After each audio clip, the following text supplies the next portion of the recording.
ask my question now then? Ready? Sure. Okay, so God dictates morality, right? Is that your position? No, I wouldn't put it in that way. I would say that God gives us commands. Right, so morality is defined by God's nature. Is that Okay. Before we go on with your questions, I don't mean to cut you off, right? I'm a fundamentalist Christian. Can you tell me what your fundamental worldview is? What's the relevance? Wait, Christian atheist. That's I have a question for you. Hey, Troyan, you're going to have to wait your turn. Otherwise, I will turn you down and I will not respond to you at all. Okay, so London, what is your basic worldview? The question I want to ask you. I'll take your question, but I have a policy. When I interact with people and they ask me questions, I want to know what their fundamental worldview is first. My fundamental worldview is... Are you an atheist or a theist? I am an atheist. Okay, go ahead. So I want to ask you, God's nature, is it so for reasons or for no reason? So such as things like morality are dictated by God's nature. God is good, therefore what God dictates is good, right? But is that nature arrived at for reasons or for no reasons? God's commands that he gives to us. Yeah. God's nature. Is God's nature arrived at either by reasons or by no reason? God's nature is unconditionally non-dependent and eternal. So no reason. So it would be arbitrary then. No, obviously you're not listening. Okay, I gave you the reason. What the reason why God's nature exists is because it is necessary, non-contingent, and non-dependent. Yes, but what makes the nature be such as it is? What makes God good? Is it a reason or is it no reason? When we speak of God's properties and attributes, we're speaking analogically. We're taking from things that we know in an attempt to understand and describe or define what God is. And these are analogical representations. They are not univocal. In other words, we cannot speak about God's nature because God's nature is, from his point of view, incomprehensible. But he makes us to understand his nature via analogy. Okay? So what are the shared properties then that is analogical between us and God? Yeah, I only talk with one person at a time. Go ahead, London. Right, I don't want to hog the mic, so I mean, I guess I'll leave it. That's fine. That's fine. Look, well, I have a question. I have a question for you. Are you up to it? Yeah. Okay. When you claim you're an atheist, on what basis do you deny the existence of God? I think that there are no good reasons to accept it as true, and by good reason I mean something that gives me cause to elevate one answer over another. It doesn't necessarily follow that you are unaware of a reason for God, that no God exists. That's a non sequitur. Yeah, and I haven't said that. I mean, I'm an atheist because I believe that there are no good reasons. Right, but it doesn't follow. I don't know. Did you hear what I said? It doesn't follow that you feel you don't have a reason to believe in God, that therefore there is no God. That's a non sequitur. I didn't say therefore there is no God. Okay, well, your position necessarily entails the falsity of God, whether you realize it or not. Well, my position is such that epistemologically, I don't see any justification for accepting the necessity of a conscious agent. Okay, well, that what you just stated is an implicit, not an explicit, an implicit denial of the existence of God. I'll be glad to explain it to you if you want. No, you're still denying. You are. Listen. Do you understand? Do you understand that you can explicitly and you can implicitly deny something? Your position necessarily entails the implicit denial of the existence of God, although you may not verbally explicit deny the existence of God. Now, if you don't understand why your position entails that, I'll be glad to explain it. Well, I would say that all that position says is that the burden of proof for the claim that God exists has not been met. That's all that it says. Okay. Yeah. What you're giving me is the typical atheist cliche canard. You're not responding to what I said to you. I said, do you understand how and why what you have said necessarily entails the denial and falsity of God? Do you understand that? Or do you not accept it? It implies that at the very least, I think it's plausible that this may have come about without a God. It doesn't definitively. You're not responding to my question. What you just said to me as though you didn't even hear my last question to you. Ask the question and I'll answer it directly. Okay. Do you understand that what you have said about your mental states about God necessarily entail the implicit denial and falsity of God? Do you understand that? And if you don't, I'll be glad to explain it to you. The denial, yes, I accept. The falsity, no. I think that's a bridge too far. No. Okay, so you're using the word denial meaning to non-accept. I'm using the word denial to mean does not exist. Your position. Well, that's not what the word means. Listen. Okay, listen. You're not listening. I'll say it again.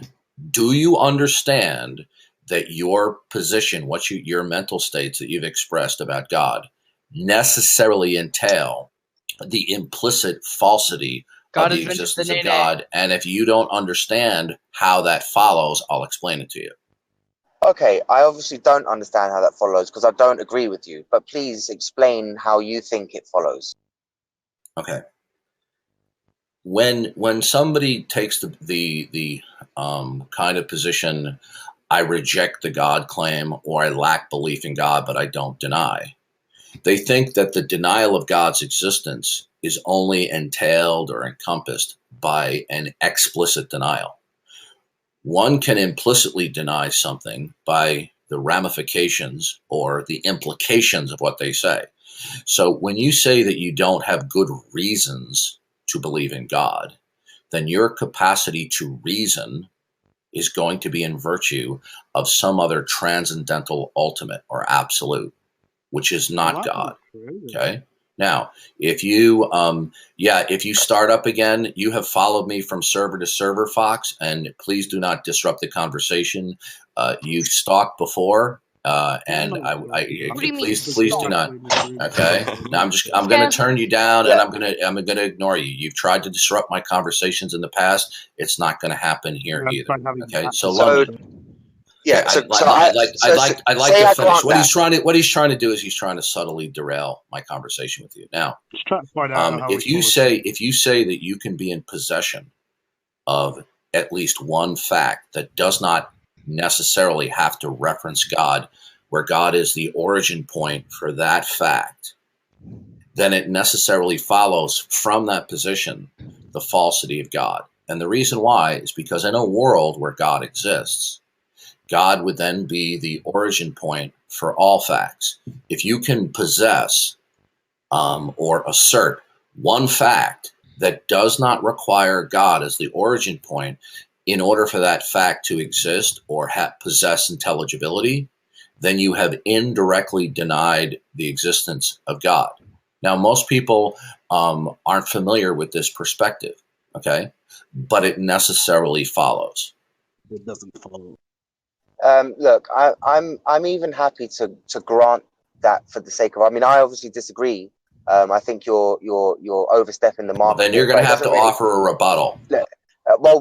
Here's what I would say, and what I would say is that I'm happy to grant some kind of contingent thing upon which the source of existence and everything that bears from it goes back to. Now, that doesn't in any way talk about a God. I mean, like naturalistic pantheism, which it isn't a God. I mean, the word pantheist is in there, but naturalistic pantheism is pretty much just laws of nature and no no minds guiding any process, right? So for me, the word God is intrinsically coupled with a will and an intent and a mind, a consciousness, right? So yeah, but you wouldn't be able to. If you can appeal to naturalistic pantheism, which is to just say that every answer that we're not yet aware of can be answered by appealing to unknown natural causes, and for which we already have a plethora of evidence to support times when we have, appealed to minds and found out that actually it's, unknown natural forces. And, again and again, we've gone through that process, and there's no good reason that I can see that we must now, out of necessity, posit some kind of mind to answer the questions that, again, we find ourselves faced with.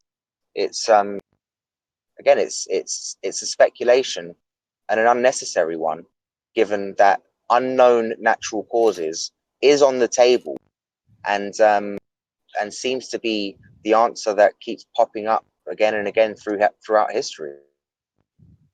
Okay, well, Wait, that Christian was atheism. Can I have a question for that you? was no, you can wait. Okay, I'll be glad to speak with you. Okay, okay. No, Yeah, you can wait. I'll be glad. Yeah, I'll be glad to speak with you, but I'm not Well, going to maybe I jump die around. in 10 minutes. Okay, listen. Okay, good.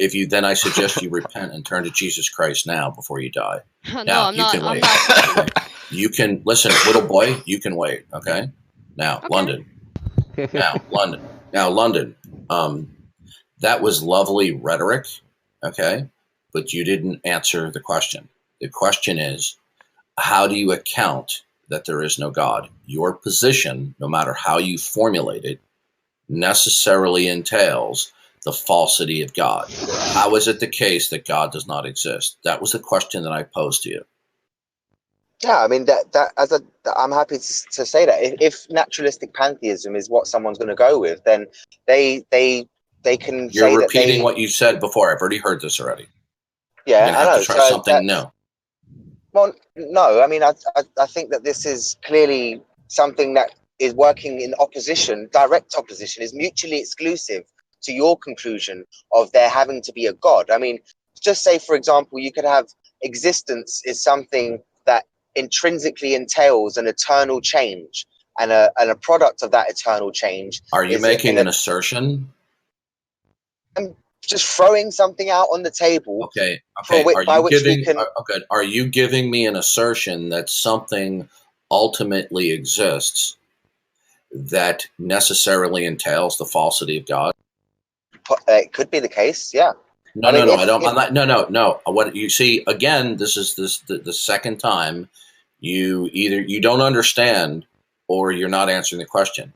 Your position, as you originally articulated it about God, I've already explained to you, necessarily entails the falsity of God. It is an indirect, implicit denial of the existence of God.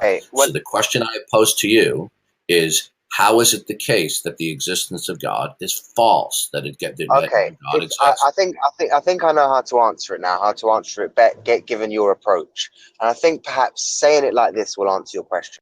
If you think that the existence of God is something necessary, and I am saying that I don't believe that God is necessary to give us what we experience, then therefore I am saying that your version of God is false. Because if your version of God is something necessary, and I'm saying I don't see it being necessary, then I'm saying I don't see your God. You still haven't. You have not answered the question. How is it that the existence of God does not exist? Because we have alternative things to appeal to, i.e., unknown natural causes. Okay, is there necessarily another ultimate and unconditional absolute that is impersonal that you are willing to assert is the case, and therefore necessarily demonstrating the falsity of a personal absolute that we call God? Naturalistic pantheism. Okay, so can you tell me within that framework, what is it that is ultimate, absolute, and unconditionally non-dependent that all dependent states are derived from? Well, it's eternal. It's non-contingent. It's the what is it? What is it?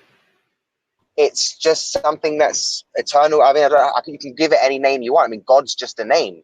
I can call it shabloo if you want. He's stating the No, properties. I'm asking you, what is this impersonal, absolute, ultimate? What is it? He's stating its properties. Yeah, it's a natural force, ultimately unguided, without will or intent. Can you tell me by what means you were able to ascertain that this impersonal ultimate actually exists? What is your good reason that that which is absolute exists and is impersonal? What's your good reason for that? Well, we look into the universe. No, I didn't ask we. I asked you. Okay, I look into the universe and I see very much an impersonal process, albeit we are existing now, and that's rather favorable. Are you looking? Are you seeing dependencies, or are you seeing that which is non-dependent? I'm seeing gradual evolution from particles, chemicals. You didn't answer. You didn't understand the question. When you look at something, whatever that is, you will either declare that which you claim you are observing is unconditionally absolute and non-dependent, or what you are seeing is a dependency that it begins to exist. Now, what do you see that is in fact unconditionally non-dependent and without beginning? I haven't seen anything yet that I can verify. So then you don't have a good reason for. So you don't have a good reason that there is an unconditional, ultimate, non-dependent, impersonal entity, do you? Well, actually, I think, let me re-answer that question. I think we see consistently that things happen because of natural laws that we can trace back. That doesn't address the question. Well, no, it does address the question. It does. No, you're invoking. Listen, you're referring to dependencies, things that begin to exist. Now, have you ever observed, anything that is unconditionally non-dependent, ultimate, absolute, and energy has not begun to exist? Okay. Have you seen energy? Well, no, but we can measure back. So we can at the beginning of the universe. Energy. Listen, you're wasting my time, because all you're simply doing is every time I ask you a highly specific question about that which is ultimate, you launch into a mini monologue about science. I'm not asking you about that. I'm asking what you should really do specifically is when he asks you a question, is ultimate, you should just not absolute, respond and be quiet. and did not begin to exist, that you actually have acquisition through your eyes. Well, we are able to appeal to, for example, the first law of thermodynamics, which would say that energy cannot be created or destroyed, and it would. You're not answering my question. Well, if you would. Let me answer the question. You're telling me that you see dependencies. I'm not asking. I'm telling you that there is something that our universe came from, in a sense, because is it ultimate? Our space-time emerged from the Big Bang Theory talks about our space-time. I know all this. About what it came from, and it seems that the energy wasn't created or destroyed. It seems, or did you observe that? Okay, did you? We observed together with his slab still inside. We observed consistently. All right, I got to turn him down. Okay, did you? What you? I fucking love Darth talking. You're just giving me rhetoric. Okay, you're not You're giving me mini monologues on scientific relationships of cause and effect relationships. You're invoking things that begin to exist. What I want to know is, do you see with your eyes anything that is unconditionally non-dependent and did not begin? Borrows aristocracy. Do you have an answer to that question? I've asked it 4 times already. Yeah, I see a relationship between things, and that relationship we have. I didn't ask you that question. I said, do you have visual acquisition of that which is ultimate, absolute, and unconditionally non-dependent and eternal? What, through my senses of the empirical world? I'm waiting. This is the 5th time I've asked the question. If we're going to appeal to the empirical world, then no. Okay, so then do you have any other rational justification since you've dismissed your sensory perception, how do you rationally account for that which is ultimate, absolute, and unconditionally non-dependent and impersonal? How do you rationally justify that? Because that's your criterion of belief. Well, we look at the relationships that we can establish exist, right? And the relationships that we've been able to establish exist with some consistency all seem to be revolved around some kind of natural laws, right? You're giving me the same rhetoric you did 10 minutes ago, sir. You're not answering the question. Well, I mean, I don't know exactly what you're asking. What is your? I'm asking you very simple. Since you require a good reason or a rational justification to believe in the personal absolute that we call God, you by default will believe in an impersonal absolute, which will be the basis of all dependent states. Talking about the glories of science and the relationship of events does not answer the question. So I'll ask for a sixth time. What's your rational justification for what that which is absolute, ultimate, unconditionally non-dependent, and does not possess personhood? What's your justification for that? Justification for that is that our universe seems to have had a beginning of space.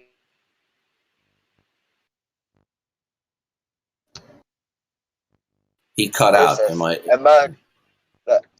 I said that because our universe, our observable universe, seems to have had a beginning of space and time. Seems is not a rational justification. Empirically, our universe has it seems to be justifiable to claim that our universe had a beginning because of the Big Bang theory. You have yet to answer the question. Every time I ask the same question, would be contingent upon some process that made that begin. Okay, you haven't identified that yet. Can you please identify that which is absolute, ultimate, unconditionally non-dependent, and provides for all dependency states? Every time I ask the question, well, it's some kind of unknown natural force. May I finish, please? May I finish, please? Because you're having a comprehension problem. Okay. Every time I've asked the question and I've been highly specific and clear, you keep on giving me a monologue about cause and effect relationships. I didn't ask you about that. I asked you, what is ultimate, absolute, and unconditionally non-dependent, and what is your rational justification for it? I don't want to hear about cause and effect relationships. Nature. What does that mean? Nature, natural laws. Okay, so the same things that made our space-time emerge. Okay, well, are you familiar with Stephen Hawking?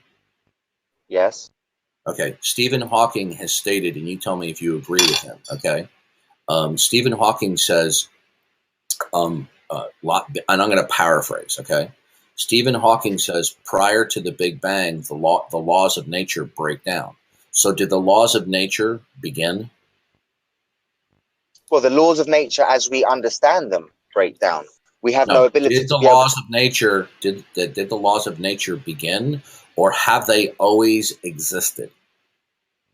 The laws of nature, as we observe them now, may not have always existed, but some. Okay, then that's off. Then that's off. That's off the table. No, but so some kind of natural law. No, that's off the table. Well, then you're going to have to tell me then what is it specifically is ultimate, absolute, and unconditionally non-dependent and impersonal. What is it? You might not be. This is the seventh, London.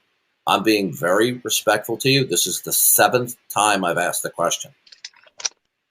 You might not be aware of, the work of people like Sean Carroll and Nima Akani Hamad. I'm familiar with Sean Carroll.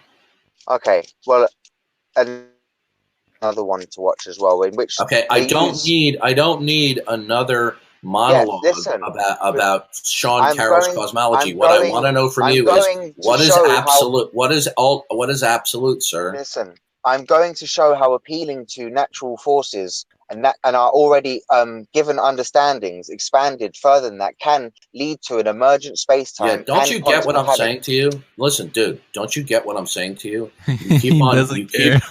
You're just monologuing. I'm going to ask you the question for the eighth time. Even getting the what is it? Listen carefully to the question. This is the eighth time I've asked you.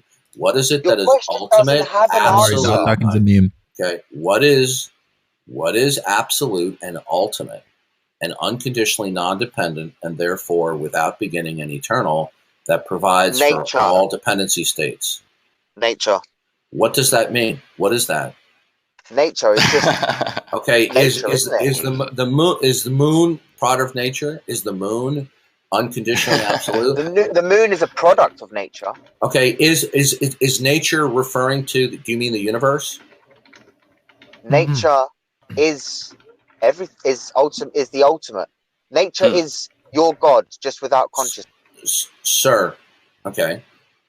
Is when you say nature, do you mean all of the visible universe?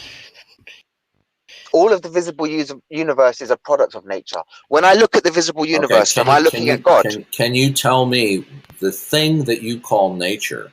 Can you tell me what is that? Well, the thing that do you know what it is? It's the thing that you call God without the consciousness. That's exactly right. what it is. I want to know what that is. It's whatever you call God. I mean, you know what you call God, right? You're not getting it. It doesn't matter what I think. What matters is what you think. I want to know. I'll ask the question for the 9th time. Calling it nature doesn't help me out. What is it specifically that you call nature? What is it? It's an eternal, all-powerful... It can't be the universe, because the universe is derivative. The universe began to exist. The universe is not ultimate. Listen, the universe cannot be absolute and unconditionally non-dependent, because you believe that the universe began to exist. So something other than the visible universe has to be ultimate absolute. What is that? You said it's nature. I don't know what is that? It's an all-powerful, eternal, natural force. What is what do you mean? What do you mean force? Do you mean like at a quantum level? How did you ascertain that there is an eternal force? Well, because I just look at the trees, and surely you can see that there is an eternal, natural, all-powerful. So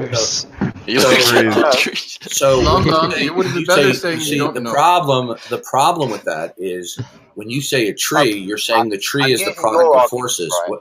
What you're doing is you're trying to invoke subtly that the tree is the product of some eternal law. How do you know there are laws of nature? Well, we experience them. No, sir. That's begging the question. No, it's answering. Just say you presuppose it, retard. You're presupposing your sense perception. When you say you experience them, you're begging the question. They are implicit in your referencing sense perception. So it's begging the question. Yeah, talk about the presupposition. I have a coherentism point of view in which you have axioms and you have your experience and you have the ability to be able to verify what your sensory experience is censoring. Unfortunately, there's a problem. A web of justification. Coherentism doesn't establish that which is absolute. Okay? Doesn't matter. So I'm still waiting for you to give me a rational justification for that which is not. It gives me.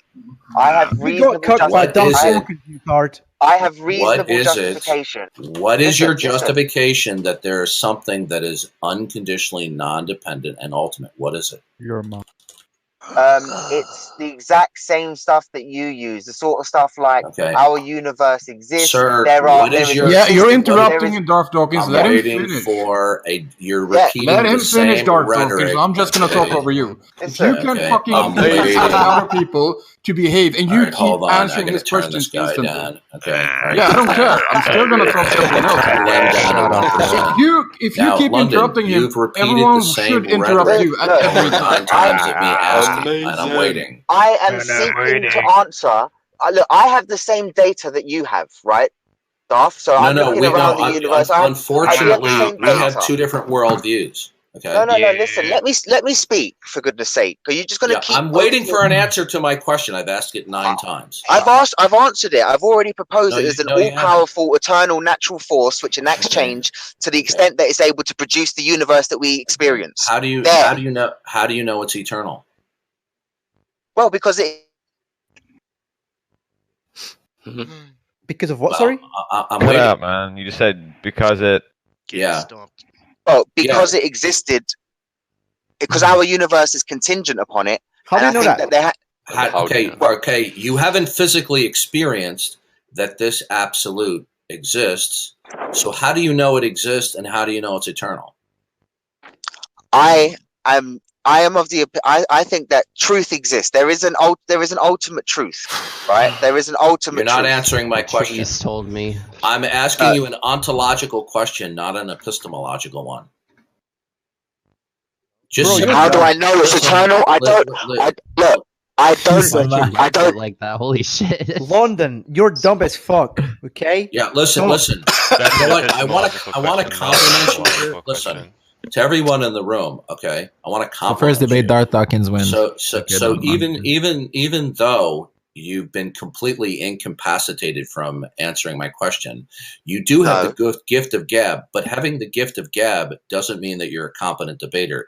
You have violated your atheist criterion of belief, where you require a good reason to believe in God. In the absence of having a good reason to believe in God, the personal absolute, you reject that. But you have not provided a good reason to believe in your impersonal absolute. You just assert that it is there, and you haven't told me how you have rationally justified or ascertained that it exists and it is there. All you're simply doing is I accept that. I accept that criticism because it's not a position that I hold as in this is what I'm convinced of. My position today has just been to demonstrate that what you're throwing at me in that representation of a plausible alternative to what you propose, as in naturalistic pantheism, every criticism that was laid out at naturalistic pantheism can equally be laid at your door. Now why it's are you your still turn to talking? answer Like you make no sense, bro. Shut the fuck up. Dude, listen. Having the gift for the gab is not debating, sir. No. Ultimately, you can't. Ultimately, you're gonna have to. Ultimately. Okay, would you listen? Do me a favor. Would you guys do me a favor? Would you please stop trolling him? Let him speak. Yeah. The fuck. Look, at some point, you're gonna have to, do me the courtesy of allowing me to ask you a few questions. Have you rationally justified that which is eternal? He doesn't want a question. He doesn't have to do that to validate his understanding of reality. You are the one that have made an absolute that which is ultimate. You are the one that forces an absolute into the conversation. He doesn't have to force an absolute. Lem, I can't hear you. I do not know. So if you're talking to me, I just that's the problem here, Koshin. I'm going to keep talking over you. You want me to repeat the question? Shit about it forever. Okay. London. Videos on YouTube of him doing that. Do you have a rational justification for that which is absolute and eternal? Yes or no? This is a question. Do I have a rational justification for that which is absolute and eternal? Yeah. Do we have mods in the room? Can we stop the people who are trolling and disrupting? How do you know is a question of epistemology. What do you know? Okay, what is it is a question of ontology. Yeah. Right. So he was wrong before. Yeah, for the mods, for I'm going to send momentarily a note to the mod mail. Jew producer is one of the Angstrike groupie stalkers. Okay, right, and he is simply here as he has on other platforms. I'm just correcting you to troll. Right? Okay, now I'm going to turn him down. No one cares. And he's a stalker. Okay, so London. Now I asked you a question. Do you have a rational justification for that which is eternal? Yes. Okay. How do you know that something is eternal? Because something can be eternal. Have you been around forever to observe that? Have you been around forever to observe that? No, but I think if something is okay, then how do you know? Listen, what is your rational justification for whatever you consider to be ultimate, absolute, and non-dependent? What is your rational justification that it is eternal? It's the same justification that you use for your position about God. Unfortunately, this is what I'm doing. No, that's false. This isn't a position that I hold. Okay, tell me what my justification is. Tell me what my justification is for it. I don't know. I mean, You don't know. Well, if you don't know, then how can you say it? If you say you don't know, then how did you say you're using the same justification that I am? Do you realize how you just shot yourself in the foot? No, because my point. Bro, you're retarded, bro. No, my point is to show you that whatever justification you use. No, my point is to show you that whatever justification you use. What is your? Okay, I'm still waiting. Listen, I'm asking you. I'm asking you. Listen. And apply it to nature. You know, machine gun talking just simply makes you look bad before everybody in the room. Now, here's the question, right? What is your rational justification for that which you need to identify is absolute and eternal? What's your justification that it is eternal? It need not be eternal just to be the source of creation. Is your absolute eternal or not eternal? It needs not be eternal. I asked you, which is your absolute? Just say you don't know. Yeah, my absolute is the source of existence, and that's all I know. Whether or not that's is what you consider to be absolute eternal. Not necessarily. No, sir. I'm asking you what your position is. My position is that you don't know. Just say that. Holy shit. Yeah, either you don't know. Either you don't know. Okay, so what you're appealing to is absolute. You don't know it's eternal. If you don't know it's eternal, then you can't say it's absolute. Then you have no foundation. Listen, you've just shot yourself in the second foot. If you don't know that something is eternal, if something is eternal, then by definition it would be unconditionally non-dependent. Okay? Now, if you don't know that it is eternal, then what you're referring to, if it exists, would be dependent. And if it's dependent, then it wouldn't be absolute and the basis for all facts. So basically what you have conceded to, after we set aside all of your monologuing and rhetoric, is you have no identifiable, rationally justified, ultimate, absolute basis for any contingent facts that you verbalize. What I'm saying is that we cannot rule out the possibility that there is no reason for existence, and you're not understanding the dilemma you're in. If you can't identify, listen carefully. This is very simple, and I want to see if you have the ability to comprehend this. If you cannot identify by a rational justification that which is eternal, absolute, and non-dependent, then you will have no basis for facts. Do you understand the problem? Oh my God. I don't see that as being a true representation of what's going on there. I said, do you understand the problem? Contingent is? Okay. London, do you know what an absolute contingent is? If you're going to verbalize any facts, London, right?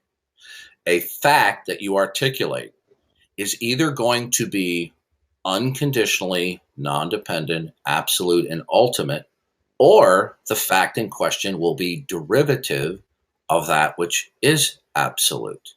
Okay? Now, you have been verbalizing a great many facts, but you have also admitted that you cannot identify what is, you cannot account or rationally justify for what is absolute and ultimate, which would be the basis for all dependent facts. So you have conceded that you have no basis for the facts that you're asserting, the dependent facts or the derivative facts that you're asserting. All of the facts that you're that they could be arbitrary. No, you're not understanding. You're not understanding. Your facts are without ultimate intelligibility because they come from nowhere. No, that's not true at all. Good. Then tell me where. Okay, what is it that your facts are ultimately derivative of? Okay, let's say that there is a metaphysical truth.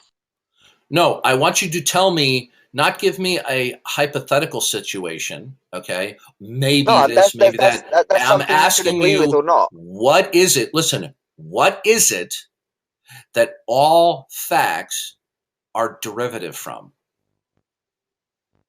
The ultimate metaphysics, from metaphysics, from the ultimate truths of reality. Which is what is that? The ultimate truths of reality. What is that? Again, there is the ultimate truths of reality. I don't know what that is. Well, There we go. That's your answer. That's what you should be saying. When people ask I'm you for your waiting for an position, answer. What the is it? ultimate truths of reality. Do you have and listen? Do you have any idea how foolish you look before everybody in the room? Whoa, that's not sort at of all. rude, dude. It's an accurate description. I don't see why, because all I'm pointing out is that you're positing this answer, right, which requires a mind. No, we've dismissed that. That's already been dismissed. That's already been dismissed without a mind. I'm using. That's already been dismissed by you. That's not germane right now. What is germane is you say you do not need the personal absolute God. So what I'm asking you is, when you are presenting facts that you purport to be meaningful, actual, and intelligible, I'm asking you, what is it that is ultimate and absolute and eternal? What is it? The eternal part, it doesn't necessarily like have to be the pantheism, case. right? Yeah, exactly. Sir, listen to me. Pantheism. Eternal. If something is if something is eternal, okay, it doesn't have a beginning. All right.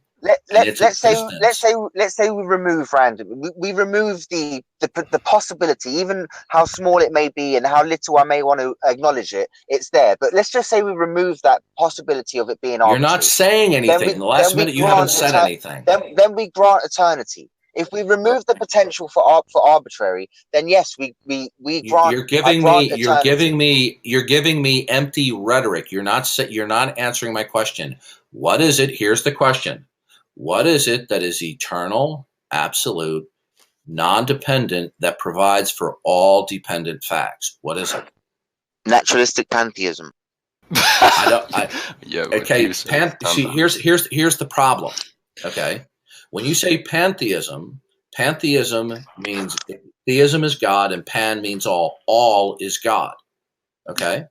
Now the problem with that is you are, whether you realize it or not, you're advocating that all is one. Is the ultimacy of the, are you a pantheist?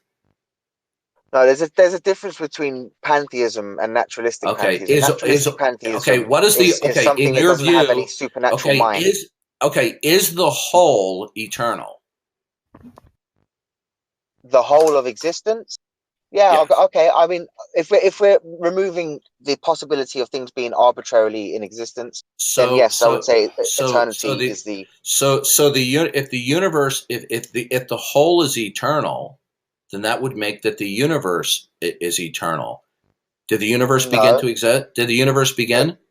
The universe can just be one piece of that which is. You're saying the whole. Listen, you see, you are not understanding your metaphysical conundrum.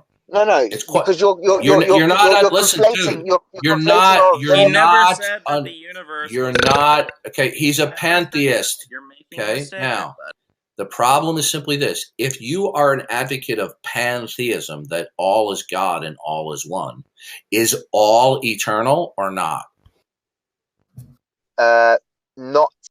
Well, it depends what you mean by all. I mean, you can have finite processes that emerge out of an infinite process. Listen, right? What you are doing, okay? You can have finite lines off of an infinite I have to line. go in a minute. I'll be back in about 15, 20 minutes. But what you are just doing is you're just responding with nonsensical hypotheticals. You're not telling me specifically and in a circumspect way what is ultimate. You're just throwing out stuff like, oh, I'm a naturalistic pantheist. So I'm asking you, is the whole, is the sum total of all that exists, in your view, eternal? Simple question. Yeah. Yes. It's okay. So the universe is part of the whole. Is the universe eternal? The energy which makes it up. No, I didn't ask you that. I said, is the universe eternal? The universe is a structure as we see it now. Now the universe is going to go through transformation. Are all the stuff that are in the universe, are they eternal or did they begin to exist? Wait, I. there was a change. There was a change. You talk about a beginning, like there was from nothing. This thing begins and comes out of nowhere. Well, the universe cannot be eternal if it began to exist. You need to make up your mind. I think what he's saying we is need that to the differentiate. I'm not interested in hearing anyone else's opinion right now. I'm just interested in hearing London. We need to differentiate between our observable universe and the cosmos, as in all that exists, right? So if all that exists is eternal, and our universe is all that exists eternal? If all that exists is eternal. No, don't give me an if. In your model of reality, is all that exists eternal? Why don't you let him finish his premise? Yeah. The reason why I'm sticking to the question, sir, is because he's simply giving me unrelenting monologuing and rhetoric. He's not answering the question. You keep talking over him. Okay, not interested. I'm going to turn you down. I'm not interested in you talking over him. Bye. Turn you down. Okay. Bye. Presenting conditional arguments isn't rhetoric. I'm waiting for an answer to the question. Is the whole of reality? Is everything that exists? The question at this point, right, Darth? Eternal. It's okay. It's okay. What was that, Darth? I couldn't hear you. What was it? Anyway, what London most likely means is that we haven't found a way to destroy energy, so in that sense, I'm waiting. It would be eternal. Is all that exists in your view, since you're a naturalistic Hey, London, I'd like to hear what your premise is. What was your premise again? So I'd like to hear it. What was your premise? I'm waiting. I'm a bit confused here, right? So hold on. We have the question is what's the question? You told me you're a naturalistic pantheist. I'm asking you: is all that exists in your atheistic worldview, is all that exists eternal? By all, yes. Let's just go with yes. Is a simple answer. Okay. Yes. And how did you rationally justify that everything in existence is eternal? Because we cannot create or destroy energy. That's one justification. What do you mean? Wait, okay. The fact that you cannot create or destroy energy, and you do not know of a means by which matter and energy can be created or destroyed, it doesn't necessarily follow from that matter and energy cannot be created or destroyed. What you are appealing to, hold on a second. The second law of thermodynamics that you're appealing to is an appeal to induction. It's a fallacy. It reasonably follows, though. It reasonably follows. Look, when you say it reasonably follows, no, what you're doing is your reason. Is it inductive? Listen, is your reason for the second law of thermodynamics inductive? It's the first law, by the way. First law. Okay, yeah, that's correct. The first law. Okay, are you in your assertion of either the first or second law of thermodynamics? Is it inductive? Okay, does induction arrive at certain conclusions? No, it doesn't. But does induction arrive at the best inferred answer? Listen. When you use induction to assert the first and second law of thermodynamics, to then try to give me a justification that all that exists is eternal. Okay, the conclusion from induction doesn't necessarily follow. So that's a fallacy. Yeah, it just reasonably follows. So you're going to have to use another line of rational justification to rationally justify that everything that does exist is eternal. You can't use induction. Let me address that. That's untrue. A deductive reasoning is saying. Wait a second, Donald. Can I ask you? Because he tried to trick you into saying inductive. But one of the problems you have here is that, for example, saying everyone dies is deductive reasoning. Okay. As far as we know, everyone will die. No one's listening to you, let me say. If no one's listening, okay? I don't know why you guys want to keep listening to trash.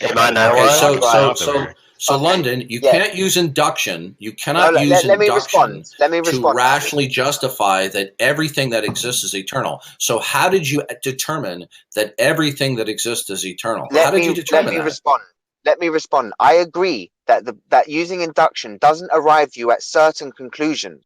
I agree. But you can use induction to arrive at the best inference. That doesn't matter. You see, the abduction. Right. You're appealing now to abduction. At the conclusion of abduction does not necessarily follow. Your position is that all that exists is eternal. I want a rational justification, okay, that necessarily follows that all that exists is eternal. But you are. Do you have one? You are asking something that you can't provide yourself. Okay. Right? Do you have an answer to that question? Hi, London. I sent you a DM. Do you have an answer to that question? What's the question? Do you have a rational justification that all that exists is eternal? I think that it's rational to infer. It's reasonable to infer. Does it necessarily follow? Does it necessarily follow? No. Do I have justification in inferring it? Yes. Okay. So, but it's not necessarily true then, right? Yeah, it doesn't necessarily follow. I've said that. So is it okay? Okay. So basically, you're guessing. You are guessing that all that exists is eternal, right? It's not just a random guess. I didn't say it was random. Does your assertion that everything that exists is that necessarily true? It's a justified I'm well. Okay, is it justified? Is it necessarily true? No. It's a justified inference because we have no examples to the contrary to base any opinion on. Okay, it doesn't matter if you don't have any examples contrary. The fact of the matter is you're asserting that are you asserting necessarily that all that exists is eternal? I'm asserting that given what we experience, that we don't have any experience. You don't listen, dude. This is your fundamental problem in the entire conversation, because when I ask a very specific question, I am very circumspect in the words that I choose. Now, let me finish, please.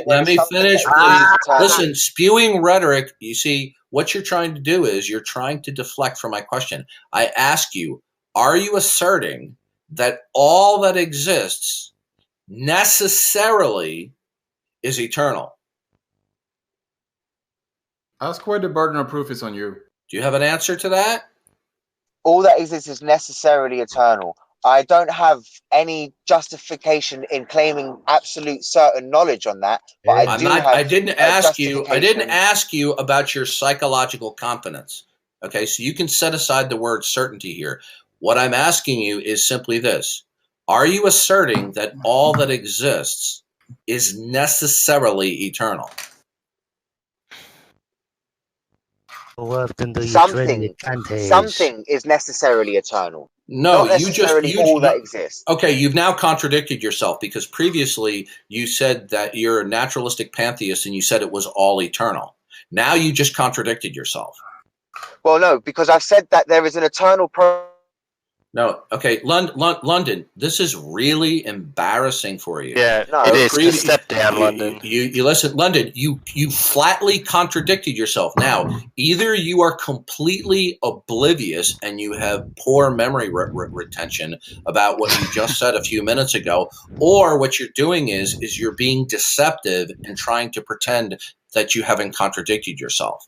So I don't know which is worse, being deceptive or that you don't have the memory skills to recognize you've contradicted yourself. And anyway, why don't we London, hold on. I'll be done in 20 seconds. I'll be done in 20 seconds. I have an errand that I need to take care of. I will be back shortly. 20 minutes maybe. Okay? Maybe even sooner. But thank you for the conversation. You've demonstrated the complete incoherency of your atheistic position. Thank you for your time. And London, you're a fucking brainlet. Wow. Darth really demonstrated how incompetent he was, didn't he? Bro, London, no, go fucking grab a book. I really was impressed by how well he demonstrated. He wanted to find something to capitalize on. That's why he left. Listen, to be honest, this is not a position that I hold. As in, I'm not. Bro, you got demolished myself. GG, loser. Let him talk. Listen, I'm not a naturalistic pantheist myself. if he would give me the opportunity now to ask him some questions and allow me to produce what he has just produced there, because ultimately he is going to give the same sort of answer as what I have. He's going to rely on uncertain. He's going to rely on claims to knowledge that aren't justified in any sort of certainty. London, London, one of the key things that you're doing that's wrong is that you're answering his questions when they're a fallacy, right? So he's trying to create a scenario where you have to choose yes or no. For example, that's a loaded question. He's also trying to get you to admit that his worldview as that there are absolutes. That's how it actually is. Now, you don't have to say that there is an absolute. There's no real evidence of saying that there's an absolute. So why would you have to say what is an absolute? You will point out that you're making an absolute claim. Yeah, a lot of his questions as well, right? You'll notice are actually, like, if you think about it, are incoherent, right? So exactly, he wants to say that God is the right. So he wants to say something like God is is independent of all things, but is a provider or a cause, right? But what does it mean to be a provider or a cause without the effect or that which is provided, right? How at that point are you not dependent? Like, if you're a cause, how are you not dependent on there being an effect? What does it mean to be a cause with no effect, right? So his entire idea, right, that there could be something necessary, right, that is non-dependent but also causal or provisionary, right, is just incoherent off the bat. What does it even mean?